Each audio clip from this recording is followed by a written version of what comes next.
same time, the Moot Court Room. Woody Cash, who is the founder and chairman of Slow Money, will be with us presenting a talk and book signing on inquiries into the nature of slow money, investing as if food, farms, and fertility matter.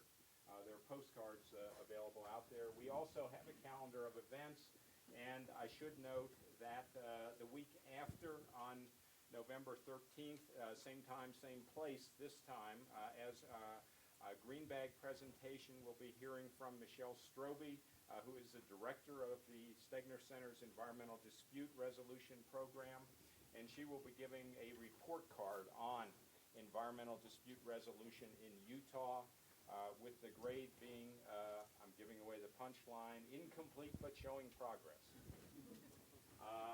Finally, the annual symposium scheduled April 12th and 13th this year is on the topic of religion, faith, and the environment.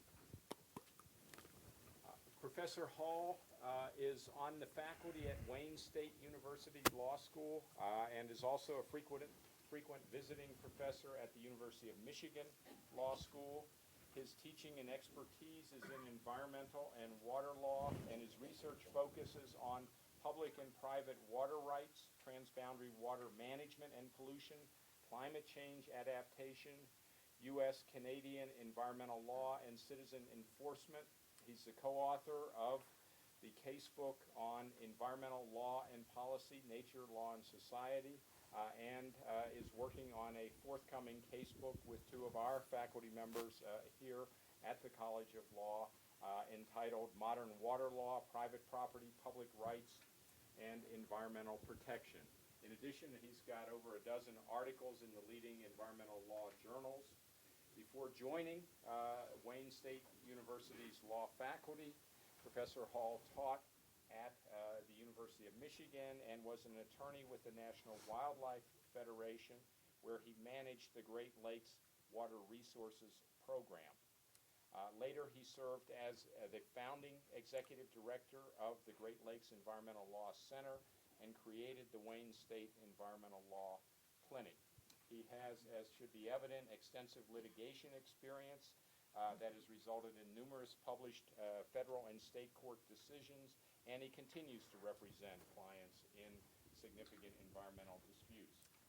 He graduated from the University of Michigan Law School and the University of Michigan School of Natural Resources and the Environment, and clerked on the Minnesota Supreme Court before going into practice. His lecture today, as I'm sure you're all aware, is on interstate groundwater law, equitable apportionment of transboundary resources, and implications for the Snake Valley aquifer dispute, which has much been in the news recently and for some time here.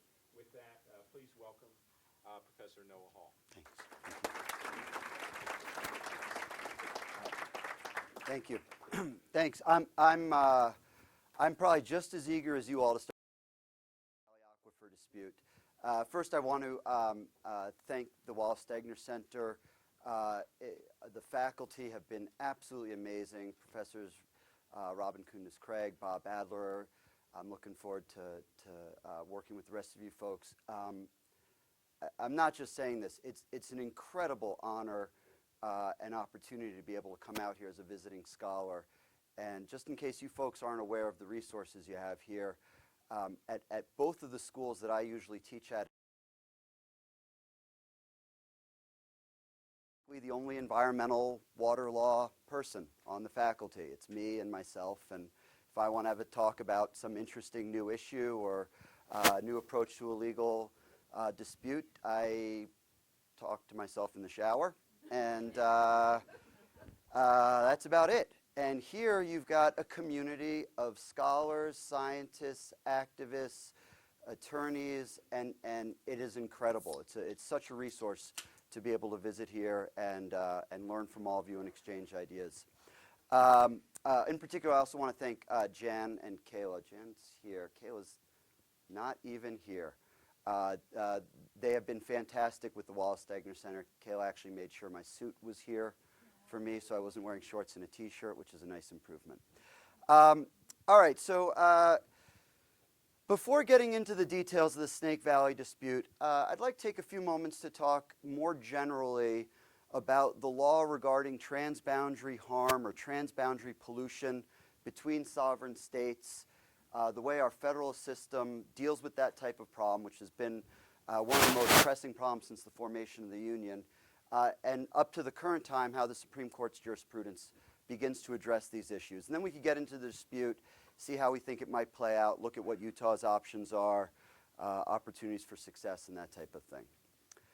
So the fundamental problem of pollution in one state harming another state, or activities within one state's territorial boundaries using a shared resource like water that flows and isn't constrained by a boundary and that harming another state, is really one of the oldest problems in environmental law.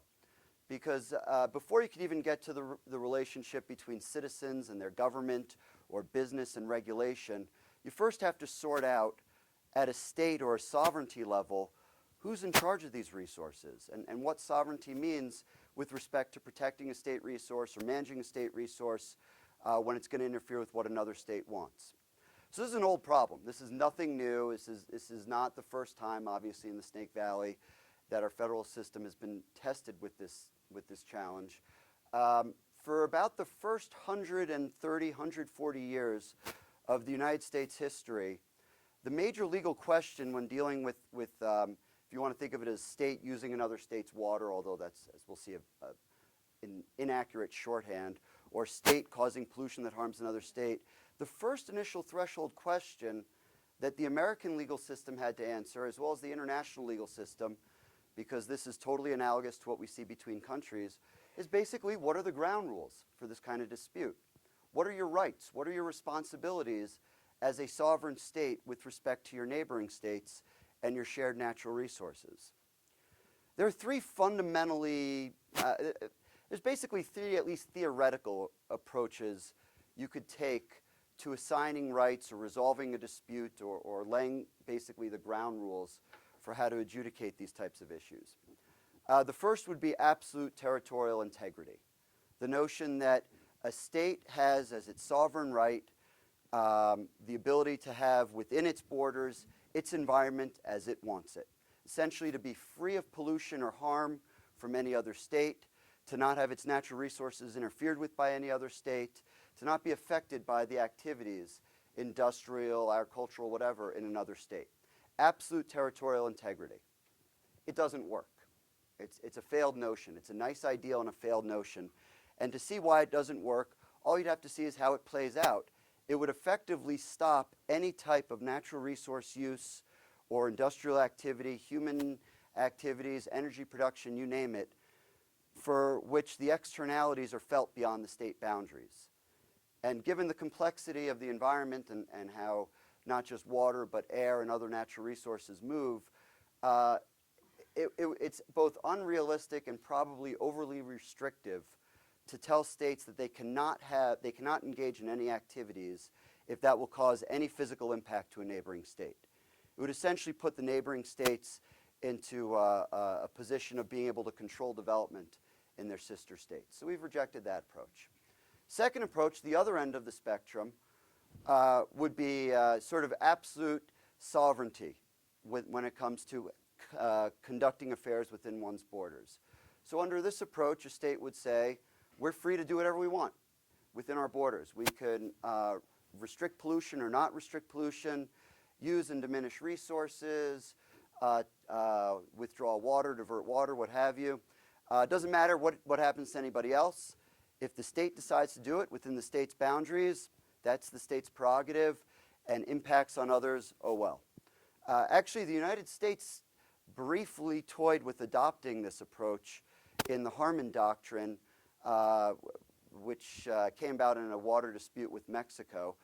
Essentially, the Attorney General of the United States, Harmon at the time, espoused this view that within our territorial boundaries, we have absolute sovereignty to do whatever we want with our natural resources.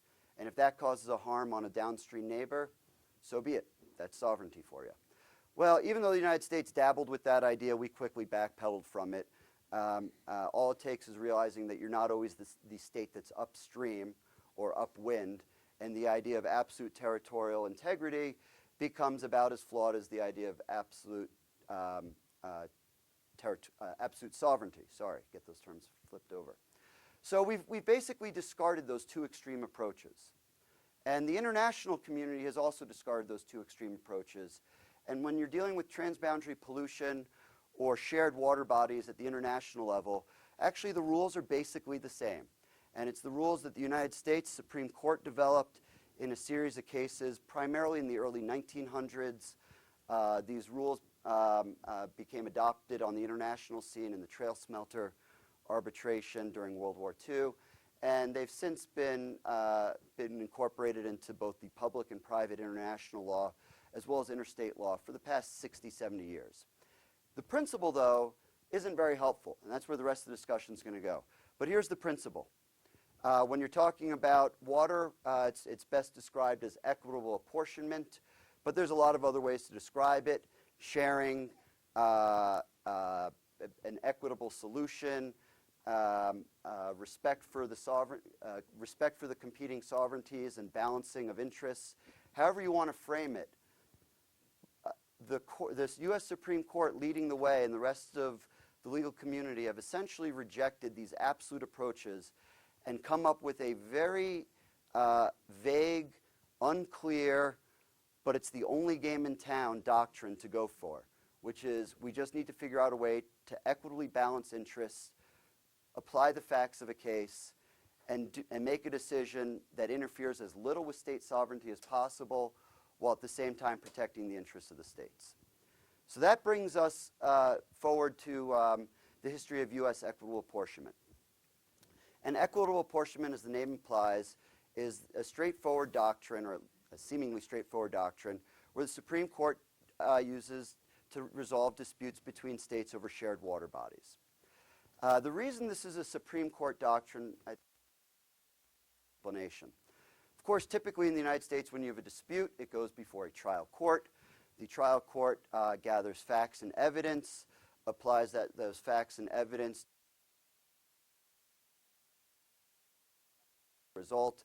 Of course, the findings of fact receive tremendous deference. The conclusions of law reviewed under stricter standards, and you work your way up the appellate courts, and maybe eventually you'd reach the U.S. Supreme Court. Probably not. Odds are not in your favor. Well, it doesn't work that way for interstate disputes. The U.S. Constitution provides, Article 3, that the Supreme Court has original jurisdiction for disputes between states. And this is an important part of our federal system. When the states formed a federal union, they were inherently giving up some extent of their sovereignty. They were saying, we are not islands on our own. We're now going to be part of a larger body, the United States of America. And so previously, the way that a sovereign state would resolve a dispute with its neighbor would range from treaty to armed conflict. We're not doing that anymore in the United States, or at least we try to avoid it, and we have pretty successfully for most of our history, although they're not big examples, but there are times where these conflicts do become violent or armed or physical. But generally speaking, we try to avoid it by putting everybody into the federal system. Now, when it comes to resolving disputes between states, and the Snake Valley Aquifer is as good an example as any, two states that share a groundwater resource, or two states that share a river or a lake, it's essentially the same issue. There's basically three ways in our federal system that we could resolve that dispute or allocate rights, so to speak. The first would be Congress could do it. It's actually the most simple and straightforward. All of these resources are interstate resources. They're all, of course, subject to Commerce Clause, to Congressional Commerce Clause regulatory authority. And perhaps that would be the ideal forum to discuss the balancing of interests of two respective states in the context of our broader national interests. So Congress would address the issue. They would pass a law. They could either apportion the water or at least come up with standards for the apportionment of the water, maybe formulas, narrative standards, what have you. Congress has, of course, totally failed to do that. There's one or two limited examples where Congress has directly apportioned interstate water. There are many more examples where Congress has provided funding, infrastructure, and other sort of non-determinative support for allocating an interstate water resource. But by and large, Congress has failed to address this problem. You could speculate Congress fails to address a lot of other problems, although I think that Congress has an inherent weakness or challenge in addressing an interstate dispute. And we're between Nevada and California, you could see why Congress might not be in a good position to resolve the dispute. The Senate would find in probably one way, perhaps in favor of Nevada, or at least a more equal apportionment. And the House of Representatives, with the disproportionate representation for California, would probably reach a different result. That's one reason to address these issues. Probably basic politics is as good an explanation as any, though. All right, so Congress isn't doing it. All right, push that one off. Second way states can do this is with an interstate compact. Interstate compact is also provided in the U.S. Constitution, this time in Article 1, because it's a power of Congress to approve an interstate compact. An interstate compact is essentially a contract between states. They agree, they make a commitment, it's legally binding. It needs to be approved by Congress, assuming the agreement between states does something that will involve federal resources or federal jurisdiction, federal regulatory authorities, which allocation of interstate waters would certainly qualify for that. So Congress approves it. Once Congress approves the interstate compact, it has the full force and effect of federal law. It also operates as contract law between the parties. We currently have about 30 interstate compacts for water resources around the country. The Colorado River is probably the most significant, most important, and really the granddaddy of them all. As many of you are probably well aware, there's a proposed interstate compact pending on the Snake Valley dispute. Although, before I even get into that, I do want to make clear what a compact is and what a compact is not. Two governors signing an agreement is not a compact. To get a compact, the legislatures of both states need to pass the compact with identical language. You could recall this from your first year contracts class. Otherwise, it's an offer and a counteroffer. You don't have offer and acceptance until two state legislatures, and then of course signed by the governor, pass legislation or pass the compact itself. And then Congress and the president would have to approve it as well, or president veto it, congressional override. So we don't yet have a compact. However, what's interesting, one of the many interesting quirks about this dispute is we may have congressional approval of the compact before the compact was actually drafted or executed and has not yet, of course, been passed. Just to be clear, the Supreme Court has allowed congressional assent of a compact in advance or at a more general level, like the legislation that's at issue in the Snake Valley dispute. So while we don't yet have a compact, we might in this situation have pre-approval from Congress such that the final step of congressional approval might not be required. It's a discussion for another day, though. All right, so that's the second way, compacts. Third way, so basically if Congress doesn't do its job to resolve the interstate dispute and the parties can't reach an agreement on their own through an interstate compact, what does that leave us? Going to court, of course. That's your last final option in the United States. So we go to court, and that's where the Supreme Court's original jurisdiction comes into play. Because the states are operating as sovereigns, issues like 11th Amendment sovereign immunity, venue in district courts would be very challenging. And luckily, we don't have to address that. The Constitution provides for original jurisdiction in the U.S. Supreme Court. The U.S. Supreme Court has dealt with its original jurisdiction quite differently over the history of the United States. Originally, the Supreme Court took its original jurisdiction quite seriously. There were a lot of border disputes between the original states and the new states admitted to the Union, a lot of fundamental questions regarding the territories of the states adjacent to each other, and the Supreme Court would resolve those disputes. Starting around 1900 or so, interstate disputes began taking an environmental flavor. We had interstate pollution. Some of the first cases were coming out of the Great Lakes, Missouri versus Illinois for downstream pollution on the Mississippi River, Tennessee copper. And the Supreme Court started looking at its original jurisdiction, I think, a little bit more skeptically. Now, the original jurisdiction provision in the Constitution does not have any discretion written into it. It says the Supreme Court shall have original jurisdiction over disputes between the states. But the Supreme Court, over the past 100 years, has essentially began writing discretion into the doctrine to give themselves the opportunity to decide whether or not to take an original jurisdiction case. This is a really troubling development in the law, I think, for a lot of us, because if the Supreme Court declines its original jurisdiction, as a practical matter, due to 11th Amendment sovereign immunity and other issues, litigant states or sub-state litigant parties often have some procedural and jurisdictional challenges to seek relief in a lower federal court. But the Supreme Court does still sometimes take original jurisdiction cases. They've laid out some ground rules, though, before they even want to hear your case, including significance of harm, injury, inability to resolve the matter elsewhere, things like that. Even if the Supreme Court takes the case, though, I think perhaps the most telling view of the Supreme Court with respect to original jurisdiction comes from the Supreme Court itself. I'd say at least half of the equitable apportionment cases decided by the Supreme Court include somewhere in the opinion a line by the Supreme Court to the effect, we really don't like these cases, we're not good at deciding them, we don't have the right resources to adjudicate these disputes, we think the parties would be much better off using the Compact Clause provision of the Constitution to resolve their disputes with all the technical information in front of them. They come right out and say it. Then they give you your decision. But make no mistake, they don't want to hear the case.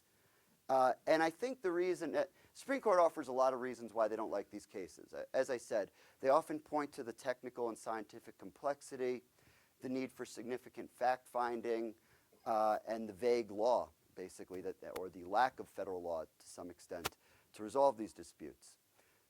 It might also be that nowadays Supreme Court justices are more interested in resolving constitutional questions, major statutory interpretations, conflicts between the federal circuit courts, and an interstate dispute over an aquifer with, we'll get to it, maybe 100,000 acre feet, is not what the Supreme Court really views itself as there to do. Most telling, though, what the Supreme Court does when they get these cases is they don't deal with them. They appoint a special master. And the special master, in effect, acts as a trial judge. That's maybe a little bit of an overstatement. Something maybe more like a magistrate would be a little bit more analogous. But the special master gathers testimony, hears evidence, produces a record, produces a report, which the Supreme Court can then review. So even when you have a case before the Supreme Court as a matter of original jurisdiction, the Supreme Court is not going to hear your facts. They're not going to admit evidence. They're not going to run your trial. They're going to let the special master do all of that, bundle it all up, send it up to the Supreme Court. And the way it usually then reaches the Supreme Court is when one or perhaps both of the parties file exceptions to the special master's report and basically tell the Supreme Court, we think the special master either made a factual error or a legal conclusion error that you need to address and fix. All right, so I think that brings us right up to the disputes. So you know what, let me take a moment right now for questions. Before we get into, I have a feeling once we get into the Snake Valley, we're not getting out of it, to be perfectly blunt. So before we get into it, if folks have questions about these background principles or the general approach to resolving interstate disputes, let's have at them. All right, great. So here we go. That's what I figured, right? All right. Well, I don't know. Where do you want to start with? We got the Great Basin, right? Not a lot of water. So let me give you my bias right up front. Depending on how you measure it, Nevada is the driest state in the country, and Utah the second driest. I don't know. You could split hairs over statistics. You don't have a lot of water here. I come from the part of the country that has more fresh water than any other part of the world, by orders of magnitude. I tried converting how much water we have in the Great Lakes to the acre feet or millions of acre feet you guys use out west here. It just doesn't even measure up. We have literally billions, almost 10 billion acre feet of water in the Great Lakes. But we still have disputes, because while you're not going to have a dispute over that massive water body, eventually you're going to work your way up the watershed to a small stream. Even in a water-rich place like Michigan, you'll eventually work your way up to a small stream that's only big enough for one neighbor. And when a second neighbor moves in, you got to fight. So while the scales and the magnitude are tremendously different, and I very much want to acknowledge my kind of water-rich bias, perhaps, from a lawyer's perspective, the disputes always come along at the small scale when basically there's one quantity less resource than the number of parties want. So eventually you get to that same point. All right, so here we are, Great Basin. It's pretty dry, I gather. It's not.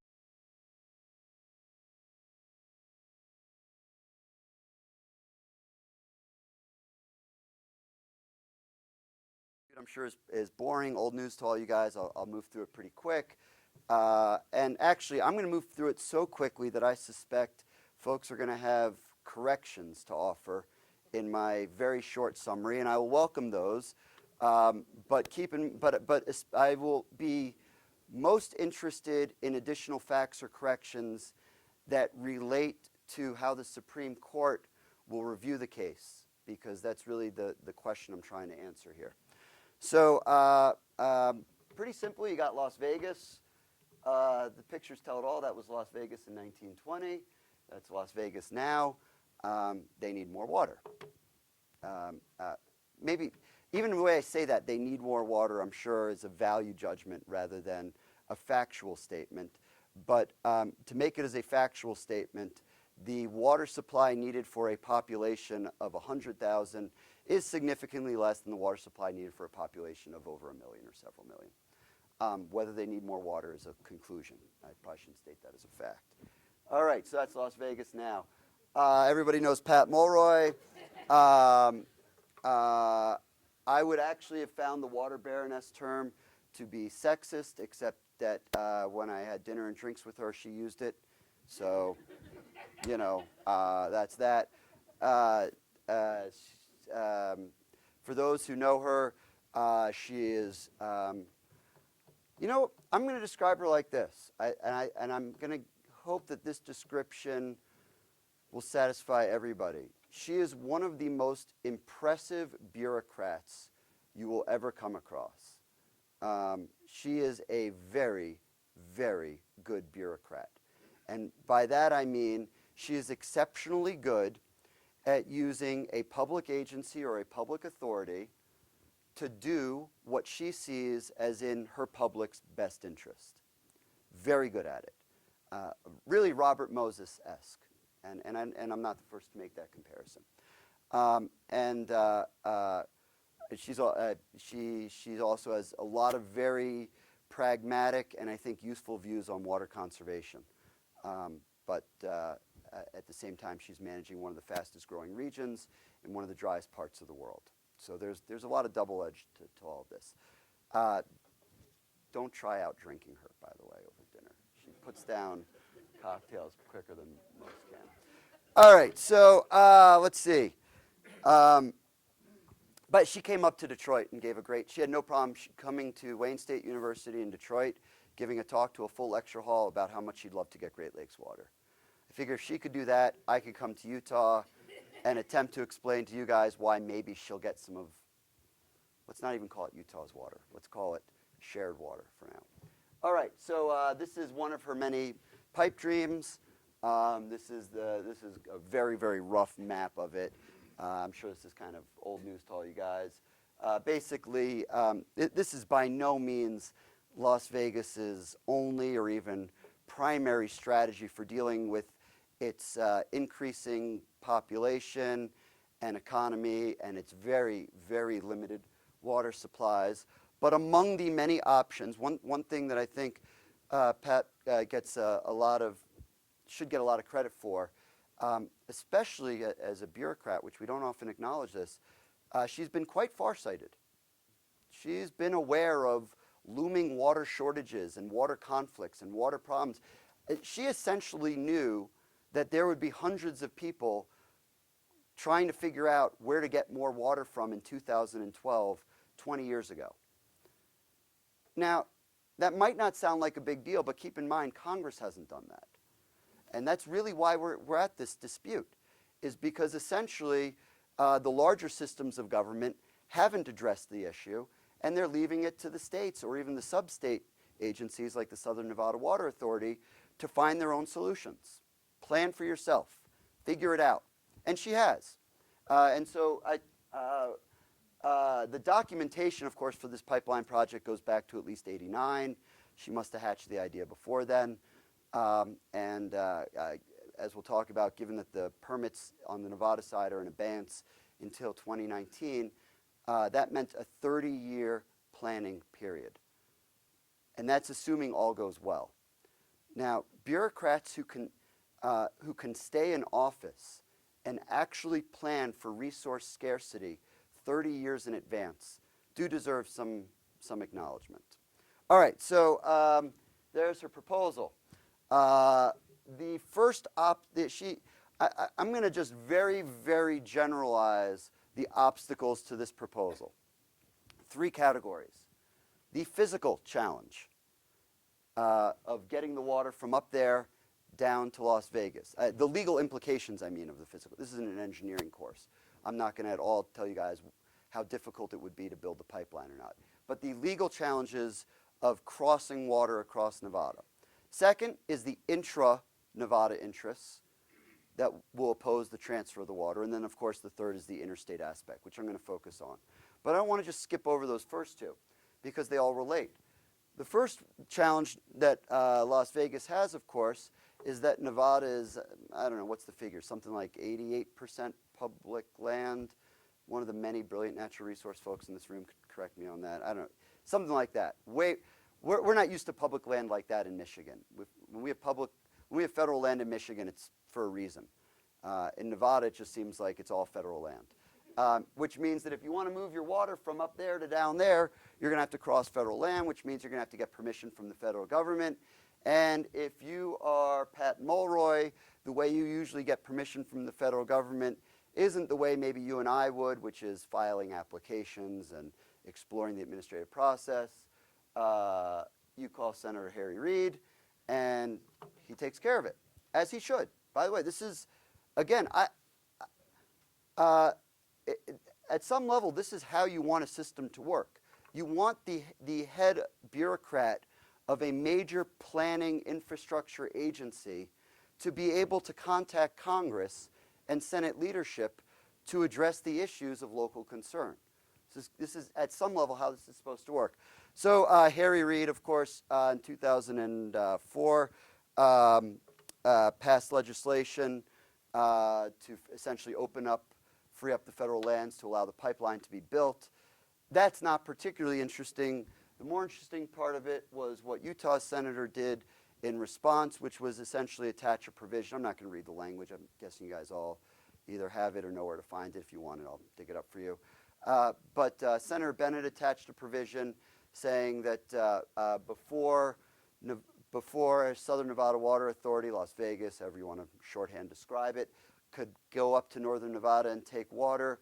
If the water was coming from a shared aquifer with Utah, they had to execute an agreement.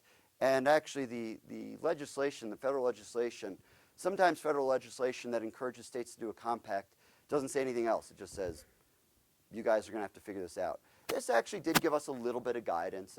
It talked about protection of interests and existing water rights and fair sharing and things like that. So nothing new, nothing of precedential value, really nothing new doctrinally, but it showed that Congress was aware of the issue. All right, so Bob Bennett inserts the language saying that before Nevada could just come take the water, we got to do a deal with Utah. All right, so, and that brings us to the Snake Valley Aquifer. Let's see. For those who are not familiar with the Snake Valley Aquifer, which I'm guessing it might have been me more than anybody else in this room, it's not a big aquifer. It's not a big area. It's, I think, about 15,000 square miles, the whole Snake Valley. It pretty neatly straddles the divide, and it has a rather complex flowing system below it. So it's not an aquifer in isolation, but it's fed by adjacent aquifers, and it feeds adjacent aquifers. But from kind of a big picture, or a lawyer's perspective of hydrology, to me the most interesting or important aspect about this aquifer is that it's essentially a very shallow annual recharge aquifer that still takes most of its supply from snowpack in the mountains. So in comparison to like the Ogallala Aquifer, for example, which is essentially a fossil aquifer, a confined fossil aquifer, and water withdrawals from there are essentially diminishing a fossil resource. This has both advantages and disadvantages from a management perspective.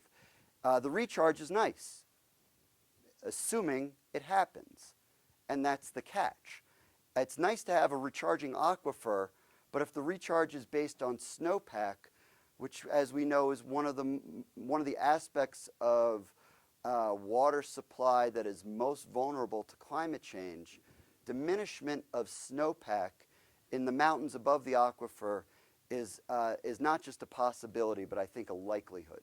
The trends in climate science have shown that diminishing snowpack is one of the most likely negative outcomes of climate change that we're going to see with respect to water supplies. And that's what's going to affect this aquifer. On the other hand, though, it does mean that if the recharge is coming annually and there are mistakes made or adjustments that need to occur, it's easier than when you're dealing with a fossil resource. All right, so there's the aquifer. That's the basics of it. I'm going to try to close up now with about 5-10 minutes of my very quick take on Utah's likelihood for success in an equitable apportionment dispute in the Supreme Court over this aquifer. Big disclaimer before I do that. I'm very much aware, of course, that there's a proposed agreement, proposed compact between Utah and Nevada.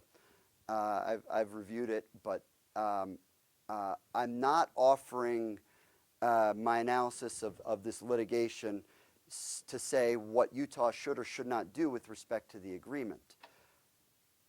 But I do think that Utah should decide what to do or not do with respect to the agreement, having been informed by many folks from many perspectives of the likelihood, downsides, and risks of Supreme Court litigation as an alternative. My understanding is that the agreement is far from perfect, as all negotiated agreements are, and maybe this one could be improved through more negotiation. I have no idea of the politics. But that doesn't change the necessity for an equally scrutinizing analysis of the litigation alternative waiting on the other side. So the Supreme Court has actually given us some pretty useful guidance for how to resolve an equitable apportionment dispute. And there's basically 5 factors or 5 questions the Supreme Court is going to ask. And these are very general questions. The first is the Supreme Court is going to want to know about the current use of water in the region. Who's currently using the water? How's it being taken? How's it being managed? Second, the Supreme Court's going to want to know about the available supplies of water. Not just the supply here, but other available supplies to meet the uses that this supply is currently addressing. Pretty straightforward, right? So the Supreme Court wants to know, what are you folks using the water for right now? What's the status of the supplies right now? What alternative supplies do you have? The Supreme Court is going to want to know the opportunities for water conservation from both states to minimize their need for the water, to avoid essentially imposing harm on the other. And then finally, factors 4 and 5, like a lot of court factor tests, all the factors end up saying the same thing. Factors 4 and 5 basically compare the relative harm if one party were to lose to the relative harm if the other party were to lose. All of this is a really not very fancy way of saying that the Supreme Court is going to sit there or at least the special master on first blush will sit there, not unlike a small claims judge or a trial judge. Say, all right, parties, come up here. Tell me what the situation is. What's going on the ground? How much water's there? What are you using it for?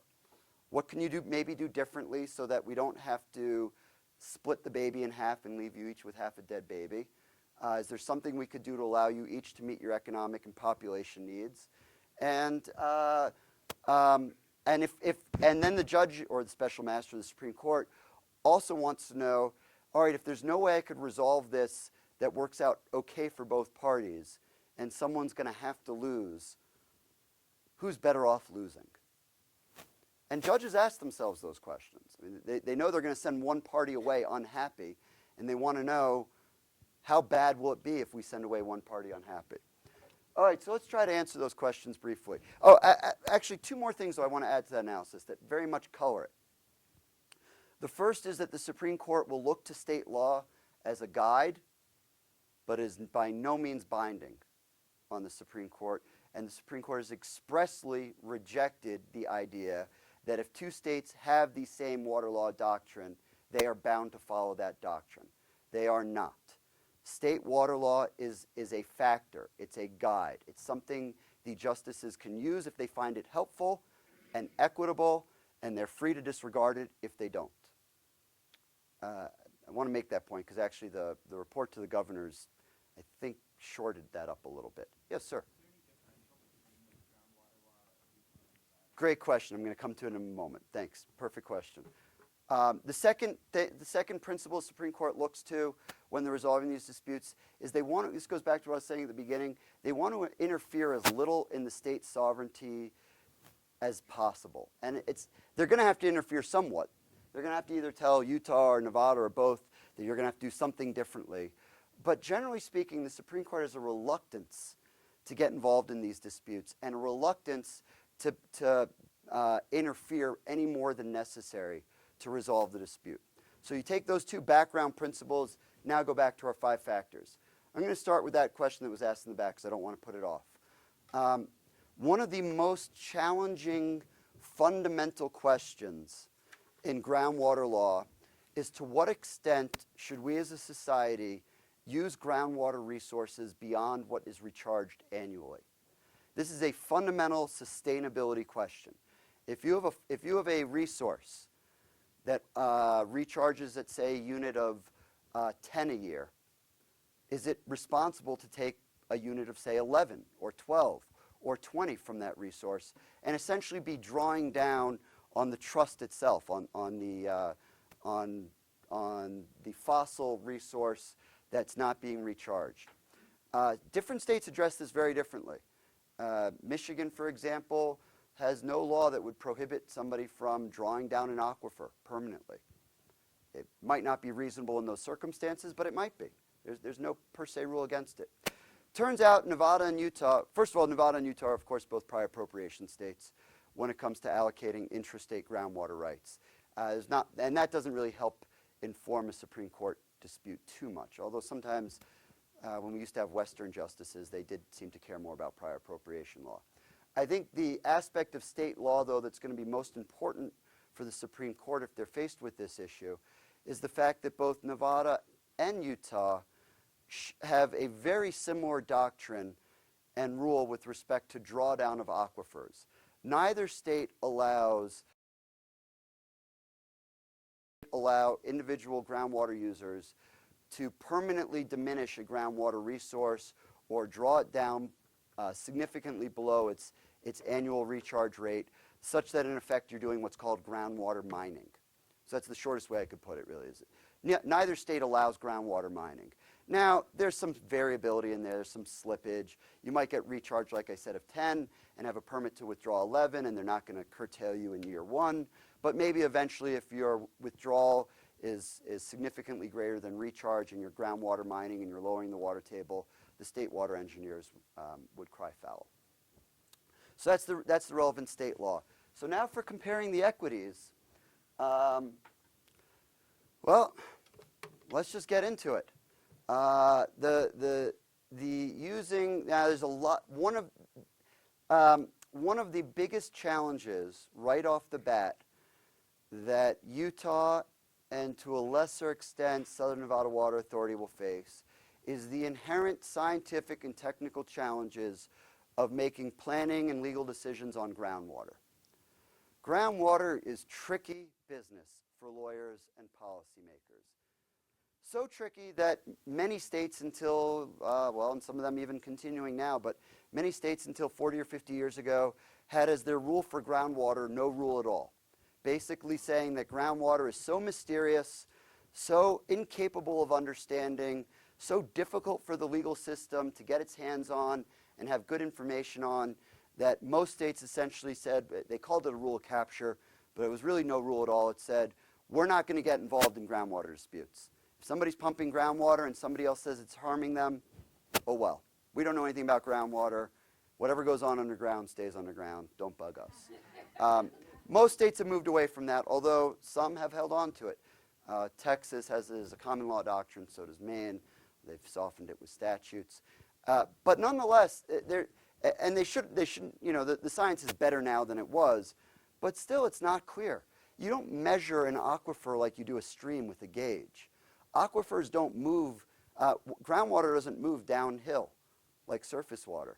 It's one of the reasons why water law is one of these great areas within environmental law that you don't have to know anything about science except for that gravity works on water, right? And that the water will move down. And actually, once you figure out it doesn't mean south on a map, just downhill, that's really all the science you need to know.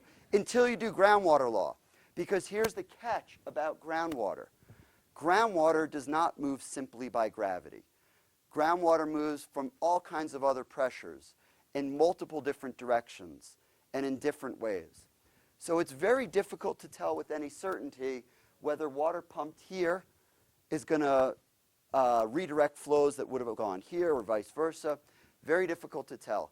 And of course, compounding this is the fact that the amount of money we spend on water monitoring, water research, USGS groundwater studies is totally inadequate for the policy challenges we have with water. All right, so that's the first challenge Utah is going to have, is just figuring out how much water is there, how much water is available, how much water recharges annually, and where surplus water either comes from or goes to. There's, of course, the USGS report from a couple years ago, which has been criticized quite a bit, but it's sitting there, and it's the current USGS report. And so I would say, just as a default, if a litigant state wants to take issue with that, they're going to have to invest some money in the technical studies to say why the USGS report is flawed, or why at least the presumption that went into the negotiation of the agreements, why that technical information is flawed.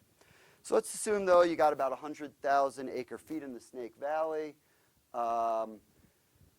A good chunk of the water use gets attributed to these guys, right? So these greasewood plants, other types of vegetation, depends on their root depth, but they could be significant users of the aquifer.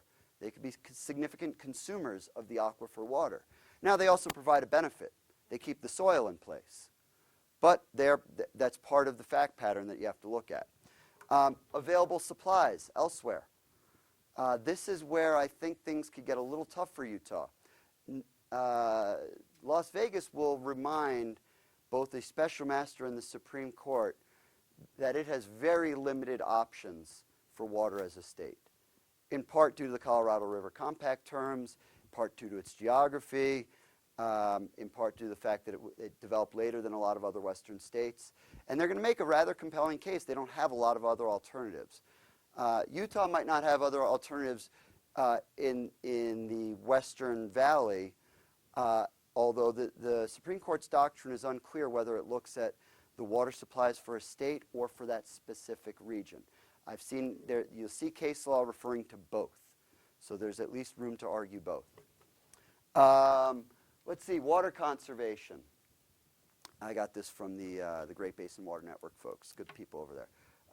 Water conservation. This one actually, I think, this is where I'm probably not going to make a lot of friends today, it's going to hurt Utah.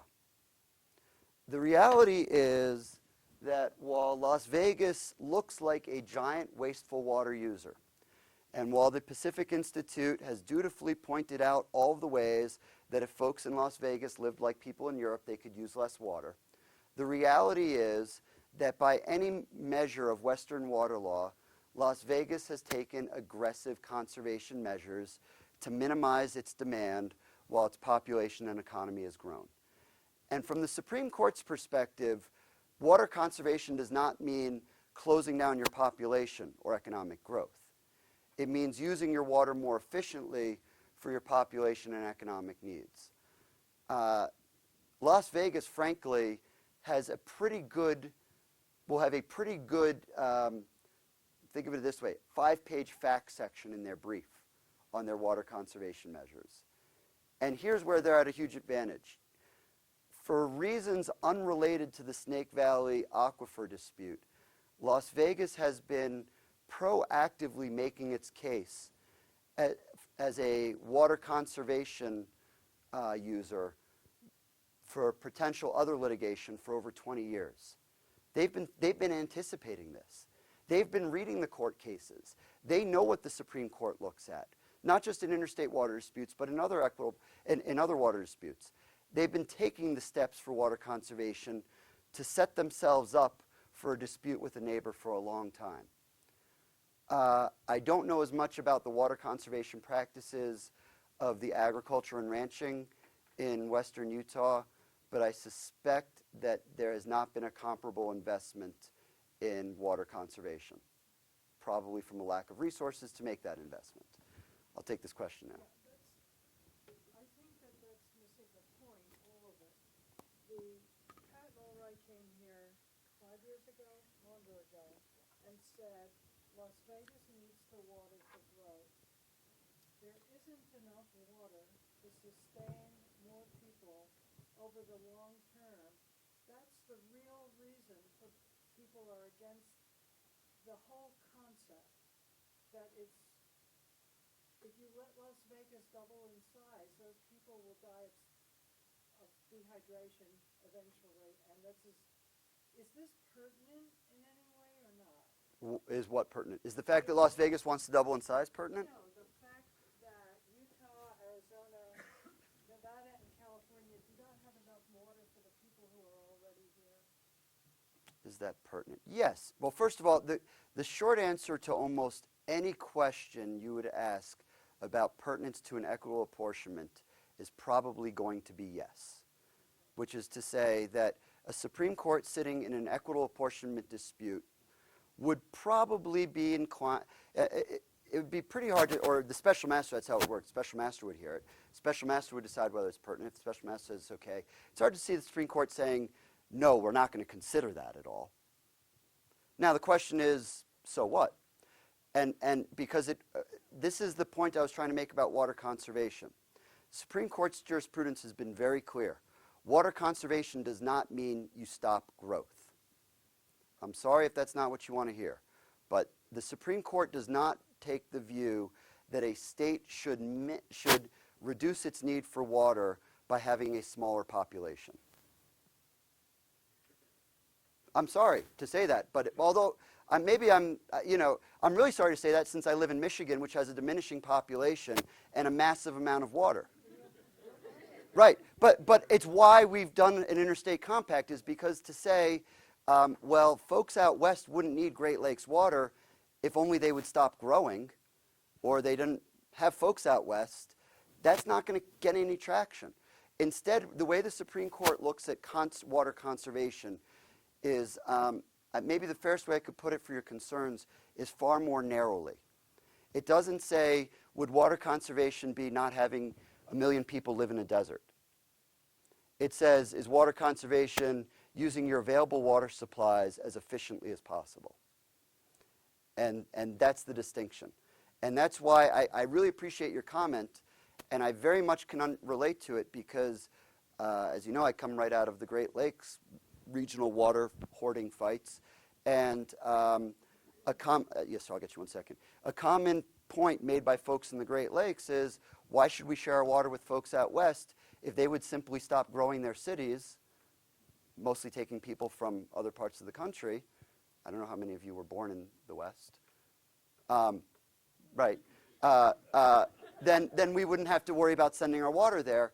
And that is a non-starter as an argument.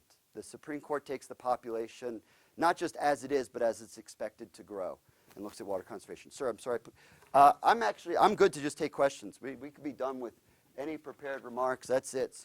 But I'm going to leave Las Vegas Cash for Grass up on the screen just to rile. I'm going to try to get these questions in the order I saw them. Sir first. Okay. One of the things that I see in this whole scheme is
Is there anything inherently different about 100% consumptive use in a basin versus out of a basin?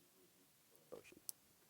in this kind of the West, the water in the basin is put back into the basin through irrigation, through recreational use or whatever, put back into the basin as opposed to moving it out of the basin. All right. Well, all right. So I'm gonna respond to that one in a few ways. First of all, so keep in mind, first of all, I'm an Easterner, and in the East we have a legal system that does exactly what you're suggesting and what you seem to say you want, which is requires water use to be in connection with the land adjacent to where the water body was withdrawn from.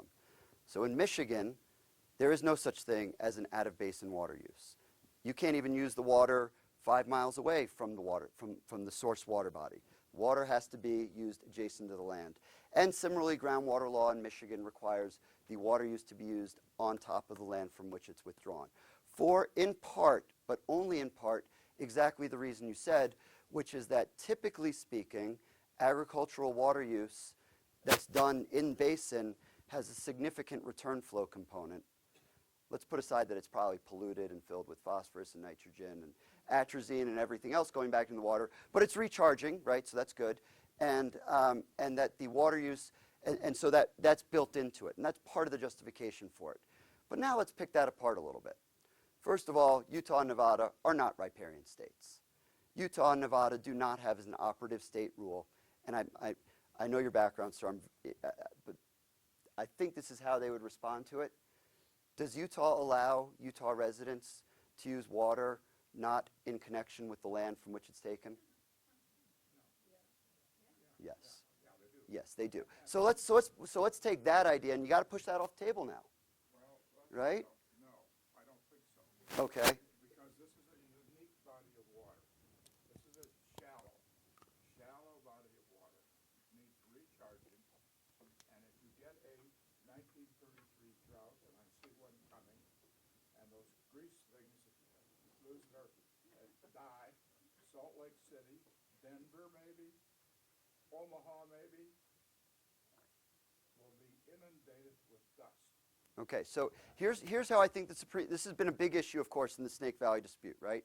Is not the injury with respect to loss of water for the Utah residents in the Snake Valley, but the injury with respect to the rest of a lot of the territory of Utah and other western states from dust winds.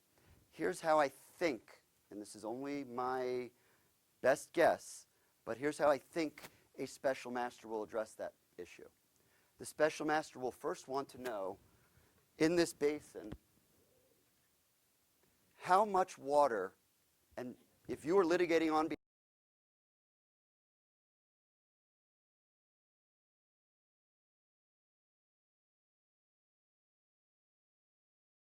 should be withdrawn from this aquifer annually to avoid that from happening.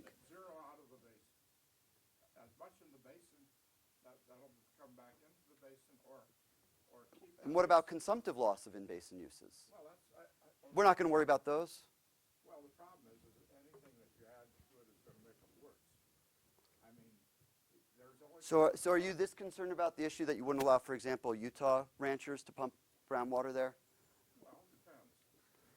Right. All right. So then the second way the Supreme Court, right. So and now I'll get to other questions. The second way, so I think the Supreme Court will first try to determine, and by the way, I think this is actually as a matter of policy, how if the governor asked me, which he hasn't, how I would suggest the agreement should be developed, which is first figure out what is the right amount or the ideal to protect against environmental harms amount of use of this aquifer in total.